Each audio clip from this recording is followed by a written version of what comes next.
Good day mga Kabayan Techers, this is your Kabayan Tech, and today we're going to do a refurbishing series of housing replacement starting off with the XSMAX. But before we begin, kindly help my channel by clicking on the subscribe button. Thank you very much. First thing that we're going to do is take out the SIM tray and also the pin. Then we take out all the cables and remove them, and now we take out the back camera, removing the cowling with the 3 screws.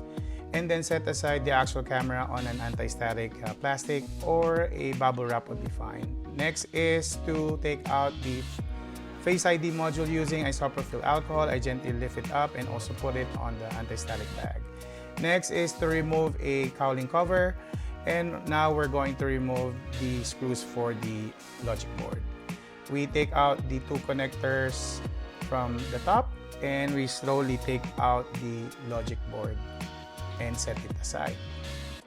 Next is we're going to take out the connectors and pins at the top portion where the NFC is connected to, and take out all the tri-wing screws and cross-wing screws.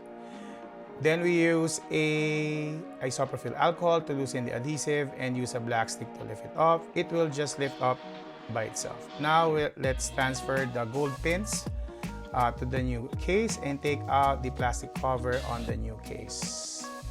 Next would be to put back the top cable where the NFC is and put back all the grounding pins onto their right orientation and put all the screws back.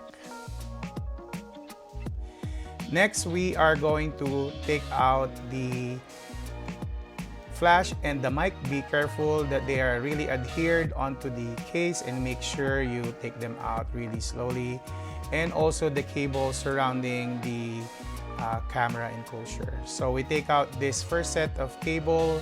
It looks like an O, and we are going to transfer it to the new case. Next, take out and lift the flash and the rear mic, but you're not going to disconnect it entirely. Be careful that you see the mic itself, it disconnects.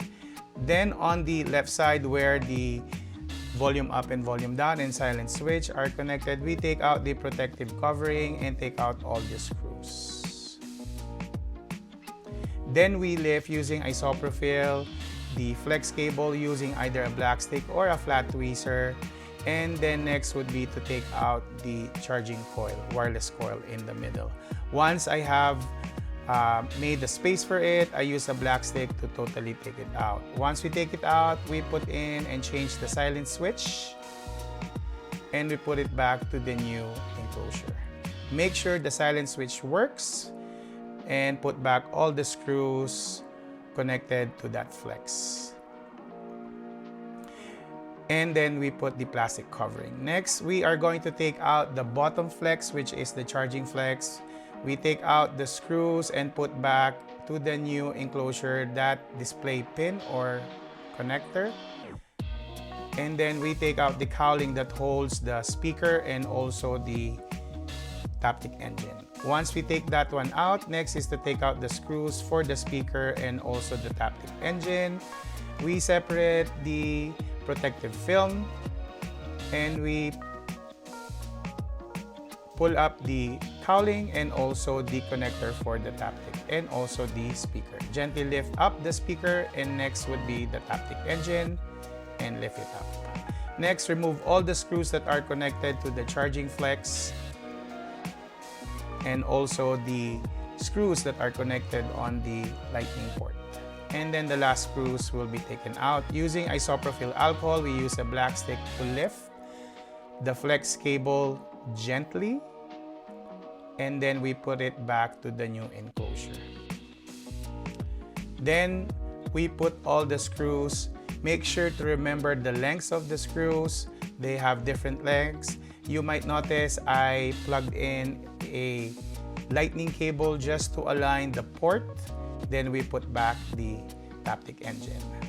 Once that one is done, the last one would be the speakers and also the cowling connector.